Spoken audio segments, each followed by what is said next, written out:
श्री स्वामी समर्थ. पालकांचं आणि बालकांचं पेबलमध्ये स्वागत आहे.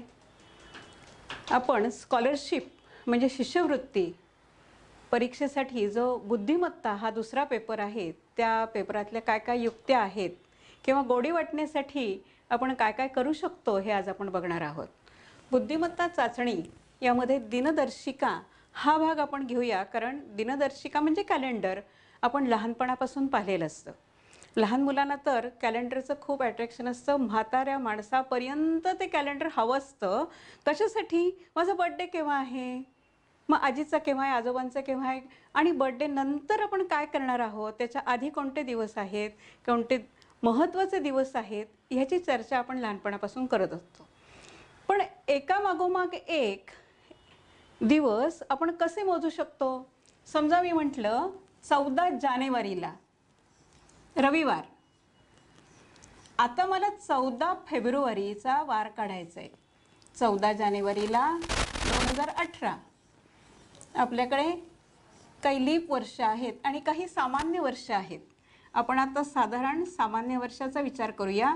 2018मध्ये 14 जानेवारीला रविवार असेल तर 14 फेब्रुवारीचा मला वार काढायचा आहे, 14 मार्चचा वार काढायचा आहे.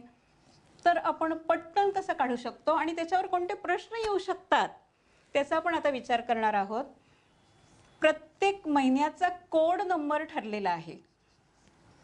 31 दिवसांचा कोड नंबर आहे 3. 30 दिवसांच्या महिन्याचा कोड नंबर आहे 2. फेब्रुवारी महिन्यात जर 29 दिवस असतील तर कोड नंबर आहे 1, आणि फेब्रुवारीचे 28 दिवस असतील तर कोड नंबर आहे 0. 14 जानेवारीवरून 14 फेब्रुवारी, 14 मार्च, 14 एप्रिल, 14 मे, 14 जून, 6 महिन्यामध्ये आपण 14 तारखांना कोणता कोणता वार येतोय ते बघूया. त्यानंतर त्याच्यावर कोणते प्रश्न येतात तेही बघूया. जानेवारी महिन्याचा कोड नंबर आहे 3. रविवार सोडून द्या. सोमवार, मंगळवार, बुधवार. 14 फेब्रुवारीला बुधवार आहे. आता 2018 फेब्रुवारी सामान्य वर्ष आहे, म्हणजे लीप वर्ष नाही, म्हणजे त्याचा 0 कोड नंबर आहे. म्हणून बुधवार हा 14 मार्चचा बुधवारच राहणार. कोणताही आकडा मिळवायचा नाही किंवा वजा करायचा नाही. आता मार्च महिना 31 दिवसांचा आहे, परत त्याचा कोड नंबर आहे 3. बुधवार सोडून द्या. गुरुवार, शुक्रवार, शनिवार. 14 एप्रिलला शनिवारच. एप्रिल 30 दिवसांचा आहे. 30 दिवसांच्या महिन्याचा कोड आहे 2. शनिवार सोडून द्या. रविवार आणि सोमवार. 14 मेला सोमवार.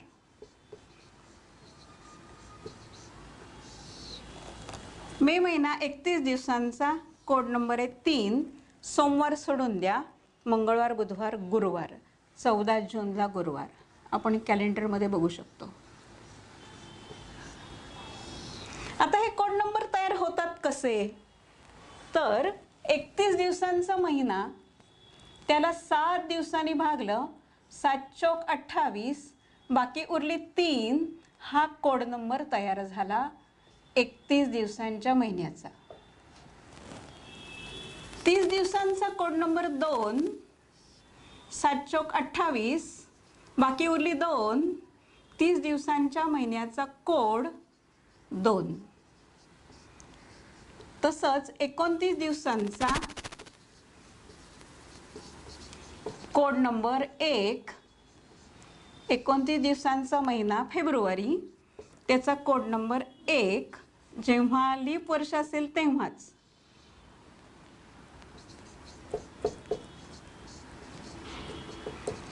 आणि सामान्य वर्ष आहे म्हणजेच लीप वर्ष नाही, 28 दिवस आहेत फेब्रुवारीचे, तेव्हा 28 दिवसांच्या महिन्याचा कोड 0.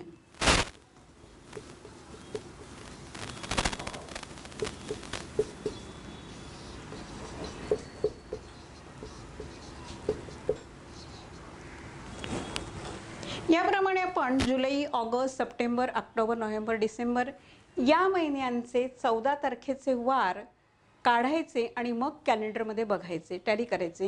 म्हणजे आपल्याला समाधान होतं की हां, हे सगळं आपण बरोबर करतोय. आपण कॅलेंडरमध्ये बघणार आहोत की फळ्यावर 14 जानेवारीला रविवार आहे. जानेवारीचा कोड नंबर 3 आहे, त्यामुळे रविवार सोडून दिलेला आहे. आणि फेब्रुवारीचा आपण वार काढलेला आहे. फेब्रुवारी 14 बुधवार आहे. आता फळ्यावर 14 मार्चला बुधवारच आहे, तो कसा आला? कारण फेब्रुवारीचा कोड नंबर 0 आहे आणि 14 मार्चला बुधवार आहे. 14 मार्च बुधवार. आता मार्चचा कोड नंबर 3 आहे, त्यामुळे बुधवार सोडून द्यायचे. गुरुवार, शुक्रवार, शनिवार. 14 एप्रिलला शनिवार. फळ्यावर पण 14 एप्रिलला शनिवार आहे. कॅलेंडरमध्ये बघा 14 एप्रिलला शनिवार आहे. एप्रिलचा कोड नंबर 2 आहे, कारण 30 दिवसाचा महिना आहे, त्यामुळे शनिवार सोडून द्या. रविवार आणि सोमवार. 14 मेला सोमवार येणार आहे. 14 मे सोमवार. मे महिना 31 दिवसांचा, त्याचा कोड नंबर 3 आहे. 3 दिवसांनी पुढे जायचे, सोमवार सोडून द्यायचे. मंगळवार, बुधवार, गुरुवार. 14 जून. 14 जूनला गुरुवार आहे. या पद्धतीने आपल्याला जुलै, August, September, October, November, December हे 14 तारखांचे वार कोणते कोणते येत आहेत ते बघायचे आहेत आणि कोड नंबर तयार ठेवायचा आहे. दिनदर्शिकेमध्ये आपल्याला 14 जूनला गुरुवार हे लक्षात आलेलं होतं. आता 14 जुलैला वार काढताना जूनचा कोड नंबर आपल्याला लक्षात घ्यायला हवा आहे. जूनचा कोड नंबर आहे 2. आता गुरुवार सोडून द्या, शुक्रवार आणि शनिवार. 14 जुलैला शनिवार. बघा कॅलेंडरमध्ये आहे का? 14 तारखेला शनिवार आहे. आता जुलैचा कोड नंबर लक्षात घ्यायचा आहे. जुलैचा कोड नंबर आहे 3. 31 दिवसांचा कोड नंबर 3 आहे. शनिवार सोडून द्या, रविवार, सोमवार, मंगळवार. आता यावेळी आपल्याला 15 ऑगस्टचाही वार विचारला जाईल. 14चाच विचारला जाईल असं नाही, 15 ऑगस्टचा वार विचारला जाईल. आपण 14चा काढू शकतो आणि त्याच्यावरून पुढे 15चा काढू शकतो. 14 ऑगस्टला मंगळवार आहे. ऑगस्टवरून सप्टेंबरमध्ये जाताना ऑगस्टचा कोड नंबर लक्षात घ्यायचा आहे. ऑगस्टचा कोड नंबर आहे 3. मंगळवार सोडून द्या, 3नी पुढे जायचं आहे. बुधवार, गुरुवार, शुक्रवार. 14 सप्टेंबरला आहे शुक्रवार. 14 सप्टेंबरला शुक्रवार. आता सप्टेंबरचा कोड नंबर 2. शुक्रवार सोडून द्या, शनिवार, रविवार. ऑक्टोबरचा कोड नंबर 3. रविवार सोडून द्या. आधी 14 ऑक्टोबरला बघून घ्या. 14 ऑक्टोबरला रविवार आहे. आता ऑक्टोबरचा कोड नंबर 3 आहे, त्यामुळे आपण 3 दिवस पुढे जाणार आहोत. रविवार सोडून देणार आहोत. सोमवार, मंगळवार, बुधवार. 14 नोव्हेंबरला बुधवार आहे. 14 नोव्हेंबरला बुधवार. नोव्हेंबरचा कोड नंबर आहे 3. नोव्हेंबरचा कोड नंबर आहे 2, कारण 30 दिवसांचा महिना आहे. आणि 2 दिवसच पुढे जाणार आहोत. गुरुवार आणि शुक्रवार. 14 डिसेंबरला आहे शुक्रवार. या पद्धतीने आपल्याला सराव करायचा आहे. कोड नंबर शोधण्याची युक्ती झाली पहिली दिनदर्शिकेची. आता आपण दुसरी युक्ती बघूया. आपण आता दिनदर्शिकेची दुसरी युक्ती बघूया. काही महिने सारखे असतात आणि त्या सारख्या महिन्यांवरचे प्रश्न आपल्याला प्रश्नपत्रिकेत कसे येतील त्याचा विचार करूया. जानेवारी, ऑक्टोबर दोन्ही महिने 31 दिवसांचे आहेत आणि दोन्ही महिने सारखेच आहेत. ऑक्टोबर बघा 2018. 7, 14, 21, 28ला रविवार आहे. 1, 8, 15, 22, 29ला सोमवार आहे. आणि जानेवारीचा 1, 8, 15, 22, 29 सोमवार आहे. 7, 14, 21, 28 रविवार आहे. जानेवारी आणि ऑक्टोबर हे दोन्ही महिने सारखेच आहेत, 31 दिवसांचेच आहेत. सामान्य वर्षामध्ये जानेवारी, ऑक्टोबर.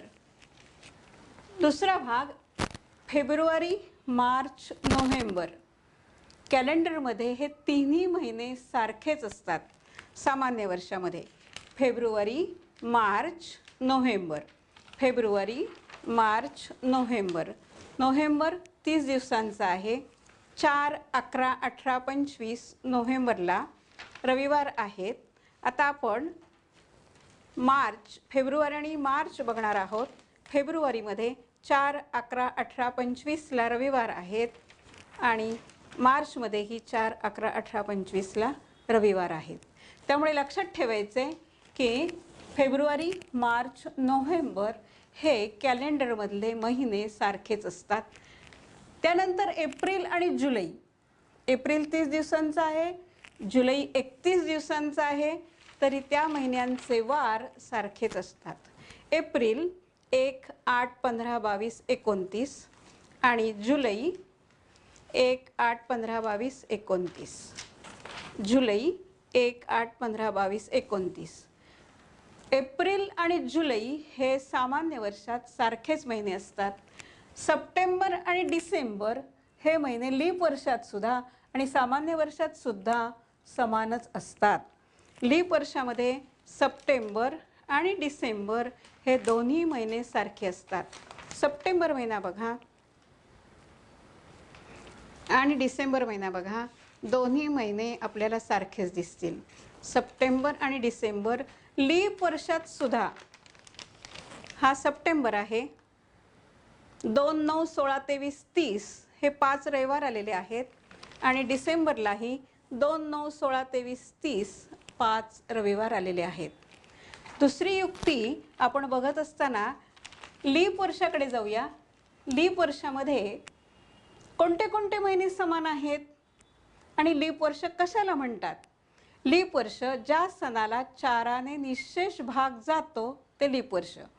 पण पूर्ण शतक असेल, 2100, 2200, 2300, 2400, 1600, 1700, 1800 पूर्ण शतक असेल तर त्याला 400ने निशेष भाग जायला लागतो, तरच ते लीप वर्ष असतं. लीप वर्षामध्ये कोणते कोणते महिने समान असतात त्याचा विचार करणार आहोत. एप्रिल, जुलै सामान्य वर्षात सारखेच आहेत आणि लीप वर्षात पण सारखेच आहेत. त्याच्या जोडीला जानेवारी महिना पण लीप वर्षात सारखा येतोय. जानेवारी, एप्रिल, जुलै तिन्ही महिने लीप वर्षात सारखे असतात. आता फेब्रुवारीच्या जोडीला ऑगस्ट महिना लीप वर्षात सारखा असतो. मार्च, नोव्हेंबर लीप वर्षात सारखे आहेत आणि सप्टेंबर, डिसेंबर लीप वर्षात सारखे आहेत. ही दुसरी युक्ती आपली संपलेली आहे. दुसरी या युक्तीवरचे आपण आता प्रश्न घेणार आहोत.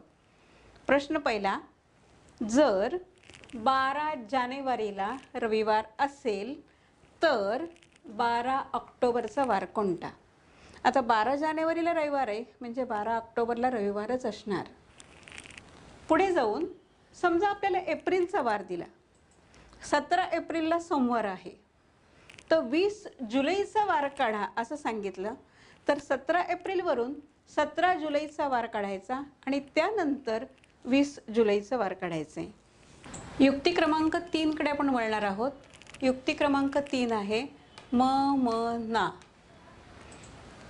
ममना म्हणजे महाराष्ट्र दिन, महात्मा गांधी जयंती आणि नाताळ हे दरवर्षी एकाच वारी येतात. महाराष्ट्र दिन 1 मे रोजी, गांधी जयंती 2 ऑक्टोबर रोजी आणि नाताळ 25 डिसेंबर. आता याच्यावर प्रश्न कसे येतात? समजा 2018 साली नाताळ मंगळवारी आला तर त्याच वर्षी 5 मे रोजी वार कोणता येईल? 5 मे विचारतील, 4 मे विचारतील, डायरेक्ट 1 मेचा वार विचारतीलच असं नाही. त्यामुळे आपल्याला 1 मेचा वार काढता आला तर त्याच्यावरून आपल्याला आजूबाजूचे वार, इकडचे तिकडचे वार काढता येतात. आता 25 डिसेंबर नाताळ, 25 डिसेंबर नाताळ मंगळवारी आहे. आता ऑक्टोबर आणि मे महिना बघूया. ऑक्टोबर आणि मे, 1 मे महाराष्ट्र दिन मंगळवारी आणि 2 ऑक्टोबर गांधी जयंती मंगळवारी. त्यामुळे तिन्ही वार दरवर्षी लक्षात ठेवण्याजोगे आहेत. त्याची युक्ती आहे ममना. ममनावरून आपण आता बाशिसवाटीकडे जाऊया. त्याच्या पुढची युक्ती बाशिसवाटी. आपण आता युक्ती क्रमांक 3 मधला दुसरा भाग बघत आहोत. बाशिसवाटी. बाशिसवाटी म्हणजे बालदिन, शिक्षक दिन, स्वातंत्र्य दिन आणि लोकमान्य टिळक पुण्यतिथी. ह्या चारही घटना दरवर्षी एकाच वारी येत आहेत आणि त्याच्यावरचे प्रश्न सोडवताना आपल्याला ह्या तक्त्याचा उपयोग करायचा आहे. समजा 2018 साली बालदिन बुधवारी आहे, तर त्याच वर्षी 16 ऑगस्टचा वार विचारलेला आहे. आपल्याला ही युक्ती माहिती असेल तर लक्षात येईल की बालदिन 14 नोव्हेंबर आणि 15 ऑगस्ट स्वातंत्र्य दिन एकाच वारी आहे. म्हणजे बालदिन बुधवारी, 15 ऑगस्ट पण बुधवारी, म्हणजे 16 ऑगस्टचा वार गुरुवार. युक्त्या माहीत असल्या की आपल्याला कोणत्याही प्रश्नाचं उत्तर ताबडतोब काढता येतं. 16 ऑगस्टचा वार गुरुवार.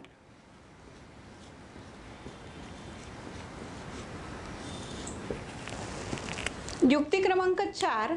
सामान्य वर्षात 1 जानेवारीचा वार 53 वेळा येतो हे लक्षात ठेवायला पाहिजे आणि बाकीचे वार 52 वेळा येतात. आणि सामान्य वर्षात ज्या वाराने सुरुवात होते त्याच वाराने शेवट होतो. फक्त लीप वर्षात 1 दिवस पुढे जातो.